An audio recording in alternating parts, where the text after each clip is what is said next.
Hey guys, decided to try something a little bit different, and instead of just the music montage, I decided to maybe turn some of these into instructional videos too. And you'll have to let me know what you think. But first thing I'm going to get into on the first fish here, after we kind of goes through some highlights, some other things that went on this trip, is a classic drag and drop situation where I cast roughly 5 feet past the fish, then I pull it over to above the fish and let the fly flutter down.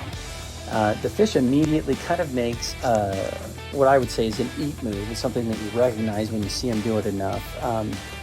Usually it's a kind of a sudden movement. A lot of times it includes dipping the head and the tail going up. And you can see it in a lot of the videos, how the fish attack it, especially when it's on the bottom. And they make the same kind of movement, even if it's fluttering. But again, that I would call an eat movement. So I'm using roughly 12 feet a leader.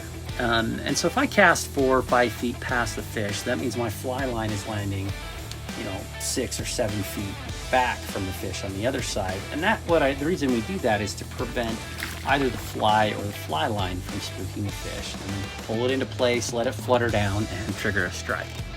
The second fish here on the video that I catch is a dry fly. Now, a lot of times with carp, you have to let the fly sit, and which is what I actually did here with this one. Cast it out using a little caddis. The nice thing with the caddis is that caddis skitter on top of the water, so typically with trout and carp, you can get away with dragging your caddis a little bit, because caddises, again, they're not stationary on the water. They're moving when they're on top of the water. Can be one of the difficult things of actually doing well in a caddis hatch, because sometimes fish will be looking for that movement and they'll ignore those that aren't moving. But that one, actually, he ate it 3 times before he got the fly into his mouth. I mean, he tried to eat it 3 times. Suck, before he actually was able to suck the fly into his mouth. And I hooked him and got it. So this one, it's hard to see what was going on here.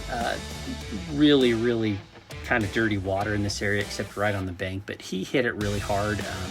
Not a lot to go over about the actual how I approach the fish, but just basically looking for backs in the water, trying to see, because their backs are darker, so that's going to be the best thing to look for, and movement. Put the fly in front of him until I saw the movement, the attack movement or the eat movement that I talk about. I set the hook and we're on. And this was an epic fight. Probably in real time was 7 or 8 minutes. He, went on several 100-foot runs close to my backing. He didn't get in my back. I had some others get into my backing on this trip, but he didn't actually get in my backing. But really good fish. And the last thing is just a really cool, almost black common carp that I thought was just a neat fish.